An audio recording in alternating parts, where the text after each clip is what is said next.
White Christmas. Everywhere I go.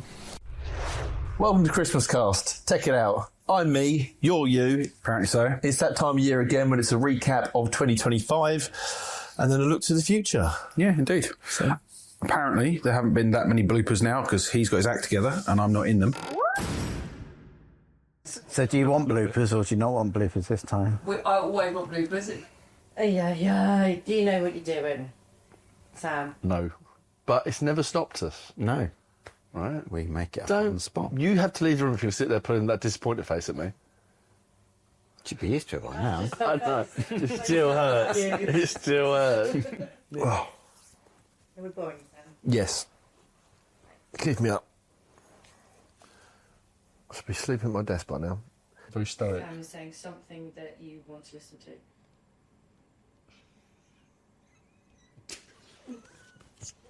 It's really hard. Don't make it easy.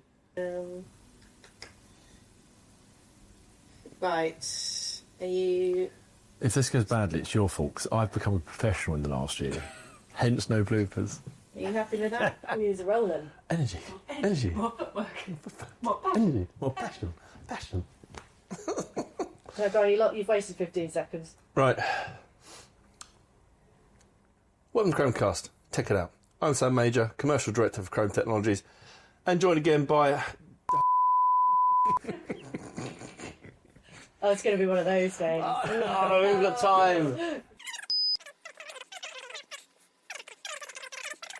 Oh, sorry, the bloopers are doing themselves. Yeah, It's like the self-fulfilling prophecy. he's doing 3 years worth of You've only content. got 2 minutes of bloopers this year. Hold my beer. Yeah.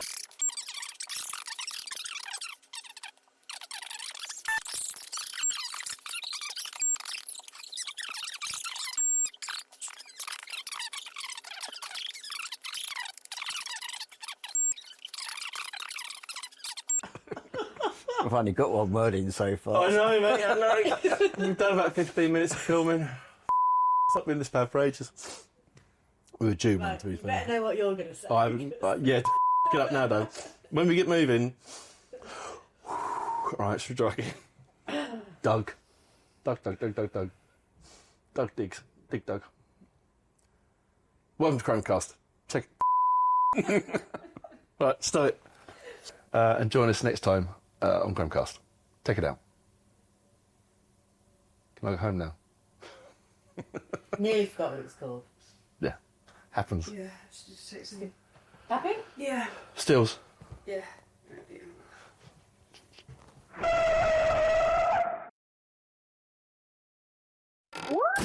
It's very true, and we have been very busy. Yeah, very busy.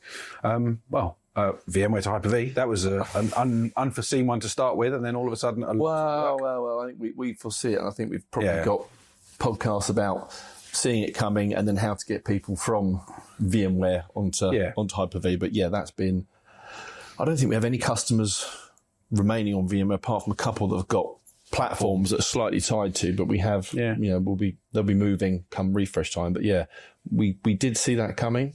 I think that's a good direction to travel for most. Yeah, indeed. I think the whole change there of licensing structure has just been Tesco's and the news around that is an interesting one. Yeah, We'll see what happens. Tesco, Siemens, Fujitsu, who are the guys with big agreements, not going down that fight. And I think if you're suing some for £100 million, you can only imagine what the... Is it that much? I knew Tesco's was like 15 or something. Yeah, no, it's massive. It's absolutely massive. So yeah, it's fact check me on that. The asterisk at the bottom, Sam was wrong, but I'm pretty sure it's an enormous number. But it, also sets a pattern, doesn't it, as to who else will be taking that plan. But not our customers, because they're on Microsoft. Yeah, they are now. Yeah, absolutely. Which ties in with our tier one CSP thing, and all the work we've done around Office 365 migrations. Done a lot of that as well this year. Indeed, yeah. With loads of different clients from small to large.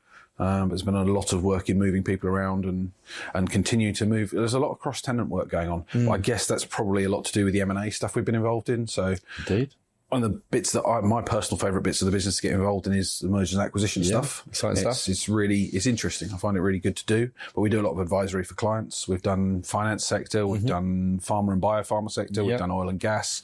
We're just helping clients with either getting rid of businesses, buying businesses, auditing what's going on, pre-deal audits, that sort of stuff, helping them with TSA agreements, all that sort of thing's been really interesting. It's certainly kept you busy. Yeah, which indeed. is good. Got my air miles in. Yeah, 100%. Yeah. I mean, that is interesting. We've done a bit of that before, but that's really ramped up. We've seen this year, and some of the stuff you're doing. It is super interesting to see how you kind of divest that element of the business and bring it to service. And there's an awful lot to it. It's a very big and complex solution with a lot of moving parts. It's been really interesting to see you dig into an awful lot of that and learn by proxy if you're doing it. To that detail. It is. It's great. And it's also then we have all the various different skill sets within the business now because we've reached that scale where actually we need a team who understands the network side, the infrastructure side, the audit side, the application side, whatever it might be. Compliance, security, all these things. Yeah, absolutely. Security. We've done a lot of work with cybersecurity. Our SOC is going really well. Marvellously. But we've got involved in cybersecurity audits for lots of different organisations. An interesting one, a very interesting one we did. I'll let you talk more about it than I do. But absolutely. We've moved into doing it for super yachts, which has been an interesting, as you do, interesting side product. It's obviously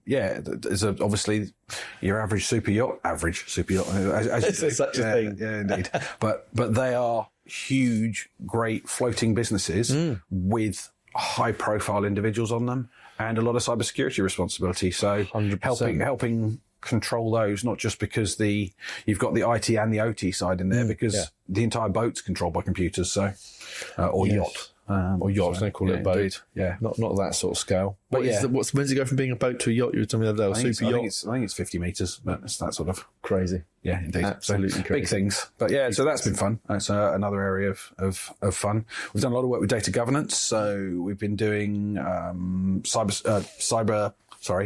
Put your teeth back in there. Indeed. Been doing Copilot readiness assessments. Also data governance work with clients, looking at, actually what's come out of Copilot is a lot of clients have gone, you know what, we should really do that data governance project 100%. We've been promising to do for 5 to 10 years. Yeah. And so we've been doing a lot around, how do you make sure your data's in the right place? How do you make sure it's wrapped up correctly? Yeah. And that comes hand in hand with those O365 migrations because people are going, you know what, we've got rid of legacy file servers. We've moved to SharePoint or whatever it might be online. We've done a lot of work around SharePoint. But doing that has ended up with, hang on, all the methods for governing that data have changed and it's a completely different method of control. Yep. So you have to now look at how do you control it and how do you maintain it. And there's Microsoft tools, there's Varonis tools, there's a whole bunch of other things we can do. And then you've got the AI Copilot piece that comes alongside that of helping people. We've done a lot of training, particularly for exec teams, around how to make the most of AI and how to help it complement their business. I think we said this before in a podcast that the most important thing is look for ROI. There's hundreds of people going AI, not in a Boris Johnson way, but throwing money at it and then saying, actually, hang on a minute, we've wasted all this money. Yeah. Really, you need to be looking at which of the projects have an ROI on them before you. It's like any project, right? Define that business case, define what good looks like, define ROI before you start out there, because otherwise you can invest a huge amount of time and money for very little return. In a lot of places, AI has a huge return if you can identify it and work towards it. But we've certainly seen the buzzword and people running towards it potentially without direction, potentially without the right prep. And I think that's absolutely key. And there's bound to be another podcast somewhere where we talked about, the governance and prep around AI and doing it properly. Yeah. So, that'll be popping up in the screen. But huge amount of work with the Microsoft tool set and with Varonis. We did a podcast with Dave Philpotts from Varonis, or I did. Yep. Back in late 24, which is definitely worth a watch if you can go back into the archive and dig that out. But that's been, certainly a very productive and interesting year. And we should probably then draw a line, as we do on the year, and look forward as to a bit of kind of where we are today and what we've achieved, because I think that's also interesting and, dare I say, impressive. Yeah, absolutely. I think so. We've launched the online store. We've launched a whole bunch of add-ins to the services we're doing. We've built on our ServiceNow. This time last year, we just gone live with ServiceNow. We spent a year bedding it in, and it's got a whole load of automation in the background now.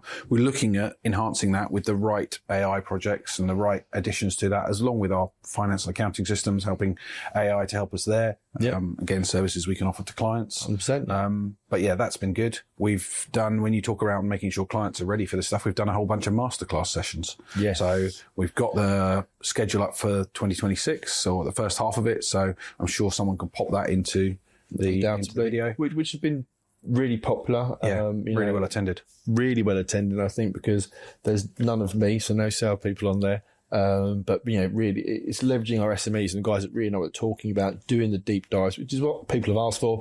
They want this from me. This is enough of me, but they'd like the masterclasses where we can get into the nitty gritty, and it gives the guys, I keep pointing there, you don't know they're there, but over there, a chance, flex a little bit of intellectual muscle. They're very good at what they do, and clients can benefit from digging into that with them. But whilst we've got the next 6 months scheduled, if there's things, if you've seen some, great. If you'd like to see them, join us. But if there's topics you'd like us to dig into, then suggest them, because it does help marketing shape the kind of future of those masterclasses. Yeah, absolutely. And then there's the number. Yes, so obviously, that's some impressive growth. We've broken up to 3.2 to 30.2 million. Sorry. Which is jumping. I know we went backwards enormously. 30.2 million revenue, which is 30.4. There you go. I lost 200 grand, which is great. I mean, that's up from 25 point something the year before. So we were 25.4. We've gone to 30.4. So we're up by 5 million, basically on the nose in a year, which has been really good growth. And I think a lot of those projects we talked about at the beginning have helped us drive the business forwards, and we're aiming to do a lot more of that next year. I think that's where, we'll talk about futures in a second, but it's been great, and it's building on. Building on what we did last year has helped get us there, but it really is now what are we doing next? Yeah, I guess, because look, we still want to grow. There is an awful lot of thought going into how we do that, but how we do that and add value to our current and new client base. Yeah, to anyone watching this that's a client that's helped us get there, thank you. Thank you very much. We really appreciate all the work you do with us, and we hope that the service we give you back in return is the right level, so that you're looking at it going, actually, that's been a really good investment of your money to help us grow.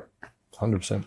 So, next year. So we are launching a client portal. So we have various different things at the moment where you can log into as a client and see different things of what we do. But there will be a single sign-on client portal with all of those different services in one place. So you're able to find all the different things you get from us online very easily and very securely using your own domain logins and all the rest of it. We're integrating with some of our biggest clients at the moment doing that. I know that there's one very large one going through. So it's that's going to be great when that launches in the new year. Make things easier to find. Much. Off the back of those masterclasses, we'll be doing things like offering our clients Microsoft licensing reviews, so free reviews of their licensing to make sure they're getting effective use out of what they're paying for. Yes, which we do now, but I think that there's a lot of work that Doug specifically has put into the kind of the tooling and automation. So Mike from Dougresoft? Mike from Dougresoft, podcast up there, or Bloopers reel up there from years back. But but that's really impressive what Doug's bringing to market there. So whilst we do it now, it's that next iteration to give you that more granular detail and derive a lot more value. But that's our investment in our client base. That's no charge for that. But it is, how do we keep delivering value to a great client base? The guys that have helped us get to that 30.4 million have helped us grow. Yeah, it's us looking at that and going, how can we make this better? I think Doug's done a phenomenal piece of work there, and I'm really looking forward to talking to some current clients around how they can leverage that and how use that information to help them ultimately make the most of their spend with us. Yeah, absolutely. There's a whole bunch of changes coming from Microsoft.